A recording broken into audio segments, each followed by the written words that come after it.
Hi అండి, నేనండి ఇందిరాదేవిని. ఇప్పుడు నేను మీకు పురంధరదాస్ గారి గురించి కొన్ని మాటలు చెప్తానండి. ఇది మీకు తెలవదని కాదు, తెలవని వాళ్ళకు కూడా తెలుసుకుంటారని చెప్తున్నాను. ఈ కర్ణాటక సంగీతానికి మూల పురుషుడు పురంధరదాసు. వీరు 1486 నుంచి 1564 కాలానికి చెందినవారు. బళ్ళారి జిల్లాలో హంపి నగరం వద్ద పురంధర్గడ అనే గ్రామంలో జన్మించారు. పురంధరదాస్ తండ్రి గారు వరదప్ప నాయక్, తల్లి కమలాంబ. వీళ్ళ తండ్రి వజ్రాల వ్యాపారం చేసేవారు. ఆ ధనం వలన ఇతన్ని నాయక్ అని చెప్పని పిలిచేవారు వాళ్ళనంతా. వరదప్ప నాయక్ సంతానం కొరకు వెంకటేశ్వర స్వామిని వేడుకుండేసరికి ఆయనకి ఒక వెంకటేశ్వర స్వామి యొక్క కటాక్షం వల్ల ఒక కుమారుడు పుట్టారు. ఆయనకి శ్రీనివాసుడు అని పేరు పెట్టారనమాట.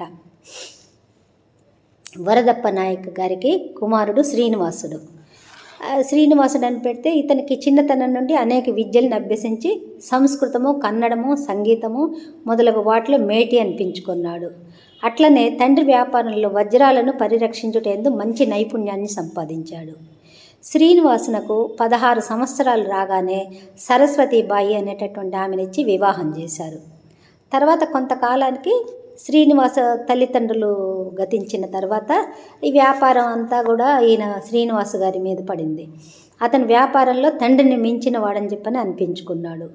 ఇతని యొక్క ధన సంపత్తిని చూసి తోటి వారందరూ ఇతనిని నవకోట నారాయణుడు అని చెప్పని పిలిచేవారనమాట.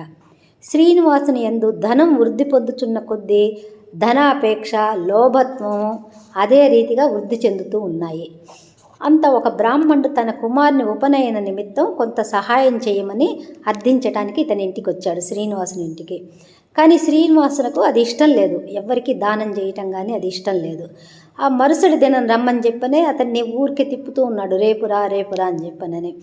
అంత ఆ బ్రాహ్మణుడు విసుగు చెంది శ్రీనివాసుని భార్యకు సరస్వతిని సహాయాన్ని కోరాడు.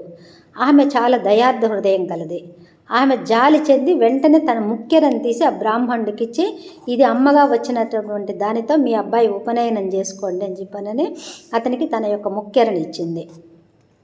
అంత ఆ బ్రాహ్మణుడు ముక్కెరని తీసుకొని వెళ్ళి ఏం చేశాడు, కరెక్ట్గా శ్రీనివాసుడి షాపులోనే, ఇతని భర్త యొక్క షాపులోనే అమ్మటానికి చూశాడనమాట. వెంటనే శ్రీనివాసుడు అది తన భార్య ముక్కెరగా గుర్తించి నిజాలు తెలుసుకుంటకు తన భార్యను ముక్కెరను ఇమ్మని చెప్పని కబురు పంపించాడు ఇంటికి. భార్యనే, నేను నీ దగ్గర ముక్కెర ఉంది కదా, అది తీసుకొని నాకు ఇతని చేత తన యొక్క సర్వెంట్ని పంపించి తీసుకురమ్మని చెప్పని పంపించాడు. పంపిస్తే ఆ సరస్వతీబాయి ఏం చేసింది, ఆ కబురు విని చాలా తల్లడిల్లిపోయింది. ఏం చెయ్యాలో తోచలేదు. భర్త ఏమన్నా అంటాడేమో, తన యొక్క ముక్కెర ఆయన ఆజ్ఞ లేకుండా నేను దానం చేశాను కదా అని చెప్పి ఏం చేసింది, తను ఒక గ్లాసులో విషం కలుపుకొని తాగటానికి తీసుకుంది. ఆమె వెంటనే ఆ గ్లాసు చూసి చాలా ఆశ్చర్యపడింది. ఆ యొక్క విషపు గ్లాసు నందు తన యొక్క ముక్కెర కనిపించింది అడుగున. అంతే, ఆమె చాలా ఆశ్చర్యం పండి ఆ భగవంతుడి యొక్క కృపగా నుంచి ఆ ముక్కెరను భర్తకి ఇచ్చి పంపించింది. అతని సర్వెంట్కి ఇచ్చి భర్తకి ఇయ్యమని చెప్పి పంపించింది. శ్రీనివాసు కూడా ఆశ్చర్యించింది. తన భార్య దగ్గర ఇదేంటి, నా దగ్గర ఉన్నది కదా ముక్కెర, భార్య దగ్గరికి ఎలా వచ్చిందని చెప్పనని చాలా ఆశ్చర్యపోయినాడు. తర్వాత భార్య దగ్గరికి వచ్చి ఇదంతా జరిగింది తెలుసుకొని ఆ వెంటనే ఇదంతా భగవంతుడి యొక్క కృప అని చెప్పని శ్రీనివాసునికి జ్ఞానోదయం అయింది. ఆ బ్రాహ్మణుడు పరమ పురుషుడకు శ్రీ పురంధర్ విఠుల్దే అని చెప్పని గ్రహించి తన తప్పిదాన్ని తెలుసుకొని సన్మార్గంలో నడచటానికి ఆ శ్రీనివాసుడు తన యొక్క సర్వస్వాన్నంతా దానం చేశాడు. ఆ సమయంలో అతడు తొలిసారిగా అఠాడా రాగంలోని మోసపోయిదే అనేటటువంటి కీర్తనను రచించాడు. పై చెప్పిన బ్రాహ్మణుడు ఉదంతము తర్వాత శ్రీనివాసుని చరిత్రయే మారిపోయింది. కడు ధనవంతుడు లోభియగు శ్రీనివాసుడు పరమ భక్తునిగా, సంగీత విద్వాంసునిగా మార్పు చెందాడు. శ్రీనివాసుడు అనేక పుణ్యక్షేత్రాలను దర్శించాడు. వ్యాసరాయ పీఠ స్వాముల వారైన సత్యధర్మ తీర్థులు శ్రీనివాసుని హరిదాసుగా గుర్తించి శ్రీనివాసునకు పురంధరదాసు అనేటటువంటి నామాన్ని వసగాడు. ఆ రోజు నుంచే శ్రీనివాసుడు పురంధరదాసుగా పిలువబడుతూ ఉన్నాడనమాట. పురంధరదాసు మరియు అతని భార్యకు సరస్వతీబాయి యొక్క భక్తికి మెచ్చి పురంధర విఠలుడు అనేక సార్లు దర్శనమిచ్చారని చెబుతూ ఉంటారు. పురంధరదాసు కేవలం భక్తుడే కాక సంగీత విద్వాంసునిగా గొప్ప కీర్తి గడించాడు. ఇతడు కర్ణాటక సంగీతానికి చేసిన సేవ ఎనలేనిది. అందుచేతనే పురంధరదాసును సంగీత పితామహుడు అని చెప్పి చెప్తుంటారు. పురంధరదాసు సంగీతం నందు అనేక రచనలు చేశాడు. సంగీతం యొక్క ఔన్నత్యాన్ని గుర్తించి సరైన మార్గంలో జనులు నేర్చుకొనటానికి వీలుగా మాయా మాళవ గౌళ రాగంలో సరళీ స్వరాలు మొదలుకొని కీర్తనల వరకు సంగీత విద్యార్థులకు ఉపయోగపడే విధంగా అనేక అభ్యాస గాన రచనలను రచించాడు. ఆ విధంగా చక్కటి కృతులతో పాటు సరళీ స్వరాలు, జంట స్వరాలు, అలంకారాలు, పిళ్ళారి గీతాలు, ఘనరాగ కీర్తనలు, గీతాలు, దేవర నామాలను రచించాడు. పురంధరదాసునకు ఆది గురువు అని చెప్పని బిరుదుంది. ఆ ఆది గురువే పురాణాల్లోని ఉపనిషత్తులలోని సారాంశమంతయు తన రచనలలో ఇమడ్చాడనమాట. అతను పురంధరదాసు ద్విజావంతి, శ్యామ కళ్యాణి, మధుమాధవి మొదలగు అపూర్వ రాగాలను, కీర్తనలు రచించాడు.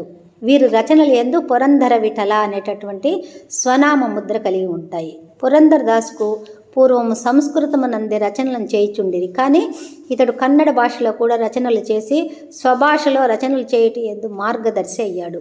పురంధరదాసు రచనలు త్యాగరాజు రచనల కన్నా ఎక్కువ. త్యాగరాజు కొన్ని వేల రచనలు చేస్తే పురంధరదాసు కొన్ని లక్షల రచనలు చేశారని చెప్పనని ప్రతీతిగా ఉండేది. పురంధరదాసు ఆఖరి దినాల్లో హంపి యందు ఒక మండపంలో నివసించాడు. పురంధరదాసు జీవితంలో అపసన్యాసాశ్రమాన్ని స్వీకరించి 1564 సంవత్సరాన స్వర్గస్థులైనారు. సంగీత త్రిమూర్తులలో ఒకరగు త్యాగరాజస్వామియే తన రచనల యందు పురంధరదాసును ప్రశంసించాడు అని చెప్పుకుంటారు. కర్ణాటక సంగీతానికి ఎనలేని సేవలు చేసిన పురంధరదాసునకు సంగీత పితామహుడు అని బిరుదు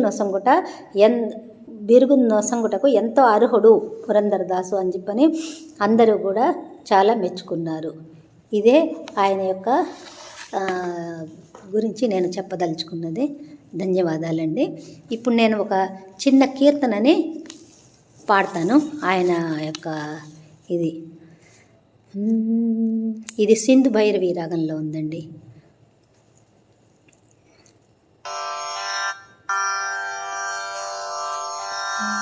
ತಂಬೂರಿ ಮೀಟೆದವಾ ಭವಾಬ್ದಿ ದಾಟೆದವಾ, ತಂಬೂರಿ ಮೀಟೆದವಾ ಭವಾಬ್ದಿ ದಾಟೆದವಾ, ತಂಬೂರಿ ಮೀಟೆದವಾ ಭವಾಬ್ದಿ ದಾಟೆದವಾ, ತಾಲವ ತಟ್ಟೆದವಾ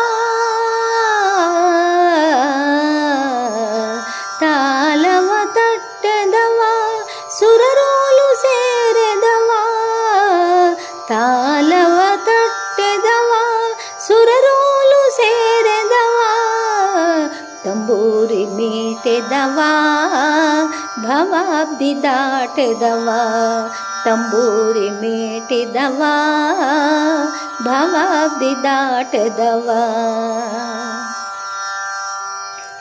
ಗಜ್ಜಯ ಕಟ್ಟೆದವಾ ಗಜ್ಜಯ ಕಟ್ಟೆದವಾ, ಕಲರೇದಿಯ ಮೆಟ್ಟೆದವಾ, ಗಜ್ಜಯ ಕಟ್ಟೆದವಾ ಕಲರೇದಿಯ ಮೆಟ್ಟೆದವಾ, ಗಾನವ ಪಾಡೆದವಾ ಗಾನವ ಪಾಡೆದವಾ, ಗಾನವ ಪಾಡೆದವಾ, ಹರಿಮೂರಿತಿ ನೋಡೆದವಾ, ಗಾನವ ಪಾಡೆದವಾ, ಹರಿಮೂರಿತಿ ನೋಡೆದವಾ, ತಂಬೂರಿ ಮೀಟೆದವಾ ಭವಾಬ್ದಿ ದಾಟೆದವಾ, ತಾಲವ ತಟ್ಟೆದವಾ, ಸುರರೋಲು ಸೇರೆದವಾ, ತಾಲವ ತಟ್ಟೆದವಾ, ಸುರರೋಲು ಸೇರೆದವಾ, ತಂಬೂರಿ ಮೀಟೆದವಾ ಭವಾಬ್ದಿ ದಾಟೆದವಾ. ವಿಠಲನ ನೋಡೆದವಾ ವಿಠಲನ ನೋಡೆದವಾ, ವೈಕುಂಠಕ್ಕೆ ನೋಡೆದವಾ, ವಿಠಲನ ನೋಡೆದವಾ ವಿಠಲನ ನೋಡೆದವಾ, ವಿಠಲನ ನೋಡೆದವಾ, ವೈಕುಂಠಕ್ಕೆ ನೋಡೆದವಾ, ಪುರಂದರ ವಿಠಲನೆ ನೋಡೆದವ, ಪುರಂದರ ವಿಠಲನೆ ನೋಡೆದವ, ವೈಕುಂಠಕ್ಕೆ ನೋಡೆದವ. ತಂಬೂರಿ ಮೀಟೆದವ, ಭವಾಬ್ದಿ ದಾಟೆದವ, ತಂಬೂರಿ ಮೀಟಿದವ, ಭವಾಬ್ದಿ ದಾಟೆದವ. ಜಯ ಜಯ ವಿಠಲ, ಜಯ ಹರಿ ವಿಠಲ, ಜಯ ಜಯ ವಿಠಲ, ಜಯ ಹರಿ ವಿಠಲ. ತಂಬೂರಿ ಮೀಟೆದವ, ಭವಾಬ್ದಿ ದಾಟೆದವ, ಗಜಯ ಕಟ್ಟೆದವ, ಕಲರೇದೆಯ ಮೆಟ್ಟೆದವ, ಗಾನವ ಪಾಡೆದವ, ಹರಿಮೂರಿತಿ ನೋಡೆದವ. ತಂಬೂರಿ ಮೀಟೆದವ, ಭವಾಬ್ದಿ ದಾಟೆದವ, ಗಾನವ ಪಾಡೆದವ, ಹರಿಮೂರಿತಿ ನೋಡೆದವ, ವಿಠಲನೆ ನೋಡೆದವ, ವೈಕುಂಠಕ್ಕೆ ನೋಡೆದವ, ವಿಠಲನೆ ನೋಡೆದವ, ವೈಕುಂಠಕ್ಕೆ ನೋಡೆದವ. ತಂಬೂರಿ ಮೀಟೆದವ, ಭವಾಬ್ದಿ ದಾಟೆದವ, ತಂಬೂರಿ ಮೀಟೆದವ, ಭವಾಬ್ದಿ ದಾಟೆದವ. ತಾಲವ ತಟ್ಟೆದವ, ಸುರರೋಲು ಸೇರೆದವ, ತಾಲವ ತಟ್ಟೆದವ, ಸುರರೋಲು ಸೇರೆದವ, ಗಂಜಯ ಕಟ್ಟೆದವ, ಕಲರೇದಿಯ ಮೆಟ್ಟೆದವ. ತಂಬೂರಿ ಮೀಟೆದವ, ಭವಾಬ್ದಿ ದಾಟೆದವ, ತಂಬೂರಿ ಮೀಟೆದವ, ಭವಾಬ್ದಿ ದಾಟೆದವ, ಭವಾಬ್ದಿ ದಾಟೆದವ, ಭವಾಬ್ದಿ ದಾಟೆದವ. ధన్యవాదాలండి.